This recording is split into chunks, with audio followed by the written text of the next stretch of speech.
बामणी फाटा येथे सर्वधर्मीय विवाह सोहळा मोठ्या उत्साहात संपन्न. 24 जोडपी विवाहबद्ध.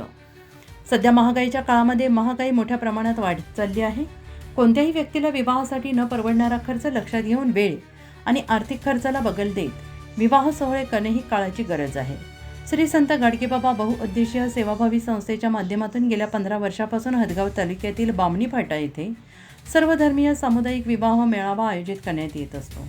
यावर्षी 14 मे रोजी सर्वधर्मीय सामुदायिक विवाह सोहळा मोठ्या उत्साहात संपन्न झाला आहे. यामध्ये 4 हिंदू रीतिरिवाजानुसार तर 20 बौद्ध धम्म पद्धतीच्या नियमानुसार लावण्यात आले आहे.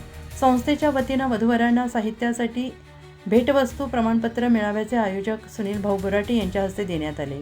या मेळाव्याला उपस्थित बहुजन टायगर सेना राष्ट्रीय अध्यक्ष माधवदादा जमदाडे, भीम टायगर सेना राष्ट्रीय अध्यक्ष शंकरदादा शेळके, बामणी फाटा मार्केट असोसिएशनचे अध्यक्ष अरुण चव्हाण, पाटील उंचाडकर, भाजपा जिल्हा सरचिटणीस तातेराव वाकोडे पाटील, व्यंकटेश लोणे, डॉक्टर संजय पवार, मनाठा पोलीस स्टेशनचे सहाय्यक पोलीस निरीक्षक विलास चौळी, सामाजिक कार्यकर्त्या सविताताई निवडगे, पत्रकार महेंद्र धोंगडे, चंद्रकांत भोरे, प्रभाकर दहिभाते, इस्माईल पिंजारी यांच्यासह सामाजिक कार्यकर्ते साहेबराव नरवाडे, गजानन अनंतवार, परिसरातील सामाजिक राजकीय कार्यकर्ते, नातेवाईक आणि सर्वधर्मीय सामुदायिक मेळाव्याला मोठ्या संख्येने उपस्थित होते.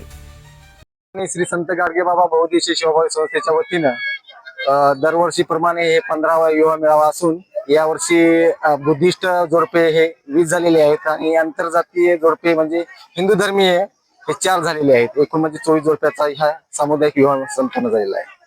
मला वाटते प्रत्येक माणसानं हे एक निश्चय धरायच पाहिजे की कर्जबाजारी न होता सर्व धर्मीय विवाह मेळाव्यामध्येच लग्न करावं असं मला वाटते. आणि हे संदेश लोकांनी आपल्यापासून दुसऱ्यापर्यंत पोहोचवा असा प्रभाव.